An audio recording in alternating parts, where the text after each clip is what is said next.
2, 1. 7 things you probably didn't know you need to know. I'm Jamie East, and this is the Smart 7. Good morning, everybody. It's Tuesday the 14th of March, and it's Reverse Pi Day. And a big happy birthday to Michael Caine, Jamie Bell, Ansel Elgort and Simone Biles. You can all sleep at night now. Gary Lineker is returning to Match of the Day. The BBC pulled him off air over his tweets criticising the government's immigration policy, and after resolving the row, it's been agreed that the corporation's social media guidelines are to be reviewed. It apologised to audiences for the disruption as Lineker thanked his colleagues for their solidarity. BBC Director General Tim Davie denied there'd been any political involvement, saying impartiality guidelines would be equally applied to any party. Absolutely not affected by pressure from one party or the other. That is not how we work editorially in the BBC.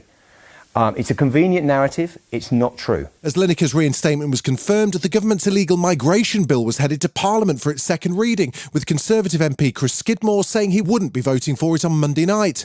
And attention soon turned to the BBC's chairman, who helped former Prime Minister Boris Johnson secure a loan. He's now under growing pressure to resign. Labour leader Sir Keir Starmer says it's a mess and needs sorting out. I think Richard Sharp's position is increasingly untenable. But I think most people watching the complete mess of the last few days would say, how on earth is he still in position and Gary Lineker's been taken off air? What does our Prime Minister make of it all? Well, Rishi was quick to distance himself from the matter. With regard to his appointment, it's right that that's done independently and rigorously. That process happened before I was Prime Minister, had nothing to do with me, and at the time was conducted with all the way that it should have been. Tens of thousands of junior doctors hit the picket lines on Monday, marking the start of a 3-day walkout in England. Staff want better wages that keep up with inflation. They'll be joined by other public sector workers on Wednesday as the Chancellor's due to deliver the budget. But Health Secretary Steve Barclay says the government can't afford huge pay rises and claims junior doctors have refused to have a conversation. We've made an offer of talks with them to discuss pay on the same basis as we have with the other health unions. Those other health unions have accepted. The junior doctors have chosen not to do so, and I urge them to come and have those discussions with me as a matter of urgency. The British Medical Association says its members would earn more if they were working in a coffee shop. Junior doctor Rob Lawrenson told Sky News their current salary is an insult. Our argument is that no doctor is worth less than what they would have been worth in 2008. And wages have stagnated for an awful lot of people over the last 10, 15 years. But doctors have lost over a quarter of their pay packet in real terms, and they're some of the worst affected members of society. HSBC's rescued the arm of Silicon Valley Bank, buying it for just £1, meaning £7 billion of customer deposits are safe. The move was supported by the Chancellor and the Bank of England after its US parent company, which mainly lent to tech startups, collapsed last week.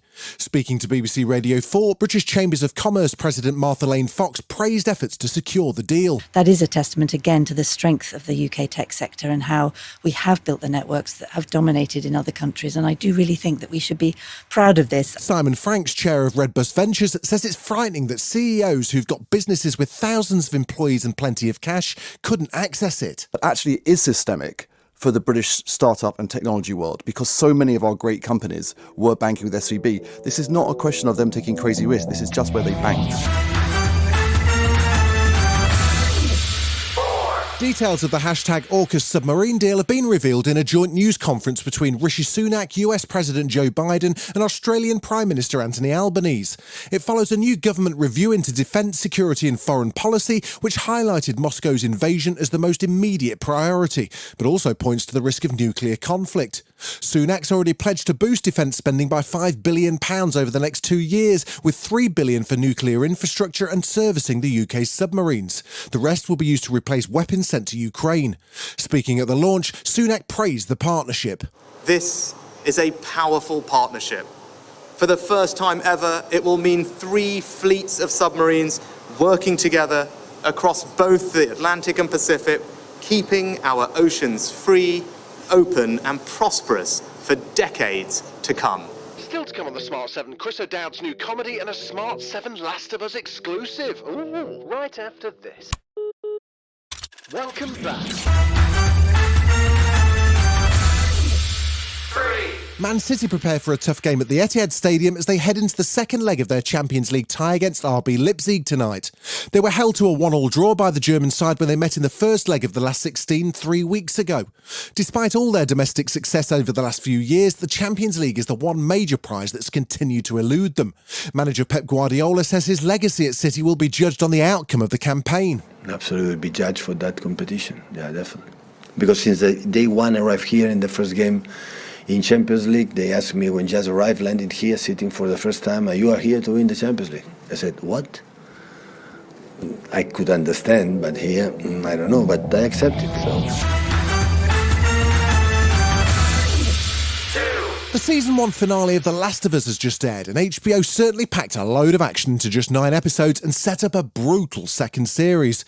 Based on the video game, it followed Pedro Pascal and Bella Ramsey as Joel and Ellie in a tense post-apocalyptic world. In a special bonus episode of Dragoncast, out today wherever you get your podcasts, Gabriel Luna, who plays Joel's brother Tommy, opened up about what his character has in store for part 2. No spoilers. I think most of us realize the task we have ahead of us with season 2, and not only to do the game justice, but to follow what we've done here with the first season. So he takes on a lot in terms of family and what his position in the family is. We've been given a glimpse of Irish actor Chris O'Dowd's new comedy drama series, The Big Door Prize. The Emmy Award winner discovers a mysterious magical machine which reveals the true potential of every resident in his small US town. It makes O'Dowd, who plays high school teacher Dusty Hubbard, question his own life satisfaction. Created by Schitt's Creek writer David West Reed, Season 1 premieres on Apple TV Plus on March the 29th. I'm 40 years old.